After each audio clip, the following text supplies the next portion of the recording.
The limit prices for purchasing 5 stocks were set almost a month ago, ranging from 15% to 50% down, which seemed almost impossible to reach at the time. It shows the level of my willingness to buy these stocks at that time, but today, I am not so sure if I am willing to buy them with the set prices. When I finally had a chance to open up my brokerage account, it was too late. It was almost scary to see what has happened. 3 out of 5 stocks on my buying list automatically went from open to complete. Should I hold off or drop price on the 2 left? I immediately thought. My confidence level in investing in these stocks has dropped since, but why? I am mostly a long-term investor, and these are mainly solid companies with a solid balance sheet. The companies on my wish list are what I always want to buy. The more, the better, and I have just been waiting for the right moment like a ferocious tiger. On a day like today, my hunger is somewhat replaced by fear.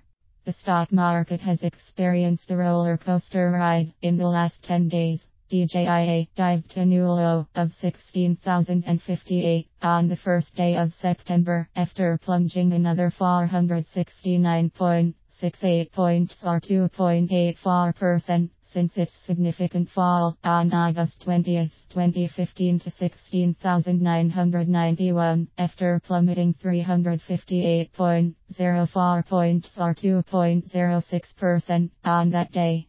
You may argue your stocks are paper money. They are not even on paper at this digital age, are backed by hard assets of those companies. On a day like today, you may feel you need something tangible that you can see and touch.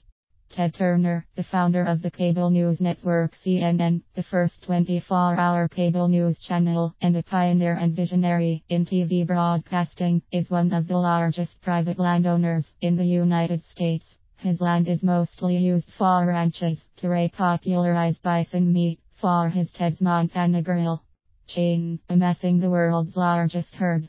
Turner Broadcasting System, Inc. merged with Time Warner, Inc. on October 10, 1996, and on January 11, 2001, Time Warner was purchased by AOL to become AOL Time Warner.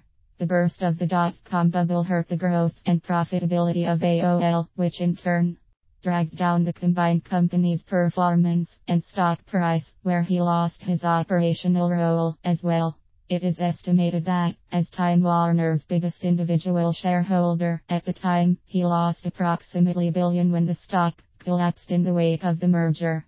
It was reported that when you may wonder if you should have owned Buffalo as instead.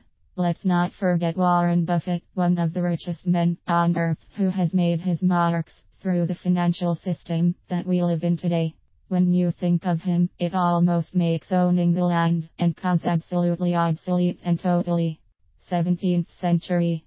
He does own a 400-acre farm outside Omaha and a commercial building in Manhattan, but they play no significant roles in his holdings. Let's also not forget that shareholders of Enron almost lost everything, and even shareholders of companies like AT&T once lost a significant amount that they had never expected.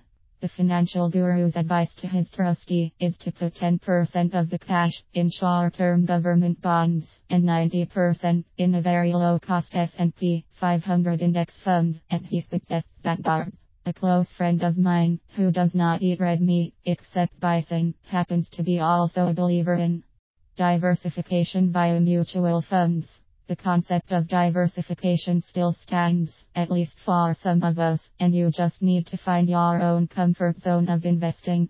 A stock owner may also consider owning a few patches of land and raising a few cows, among others including mutual funds.